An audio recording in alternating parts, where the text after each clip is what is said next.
Report on following the foals involves a dramatic turn of events. So far, we've seen a colt and a filly with contrasting lives. The third is another filly who had the brightest prospects of all. Like Lady Secret, a daughter of Secretariat, with the looks and pedigree of a champion. Continuing with following the foals, here's Russ Scott. July 78, Terlingua wins the Hollywood Lassie. She's by Wonder Horse Secretariat out of the mare Crimson Saint. June 85, Pancho Villa wins the Silver Screen. He's Terlingua's full brother. Lightning strikes twice.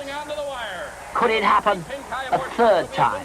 Remember, May 20th, 85? A full sister to those two stars struggles to stand at the Tom Gentry farm in Kentucky. At this stage, she's the ultimate in four-legged promise. An earthquake came in here and just killed everything but this foal, and I had to sell it for survival. That would be, at this point, the only way I would ever think of entering her into the sale.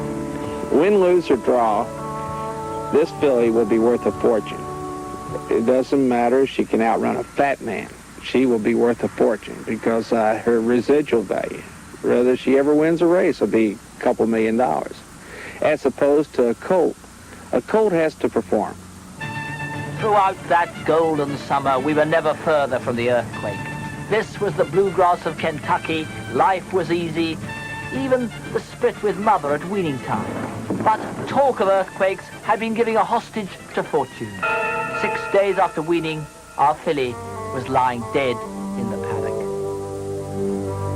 You cannot envision this type of tragedy, just like walking in the stall Derby morning, say, and find the favorite for the Derby dead in the stall. And it's just something totally unaccountable if anything like this ever happened.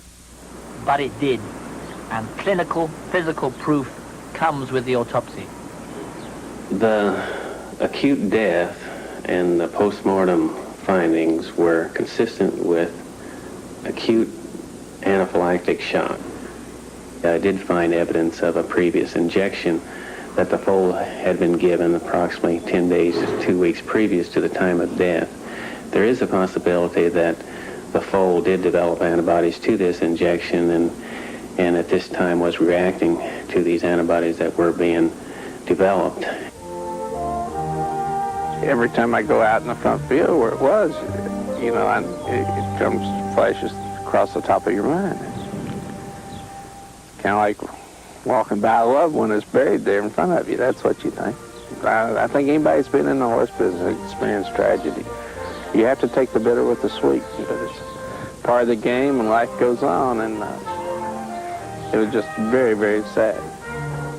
Yes, she was a daughter of Secretariat, but she never had her chance.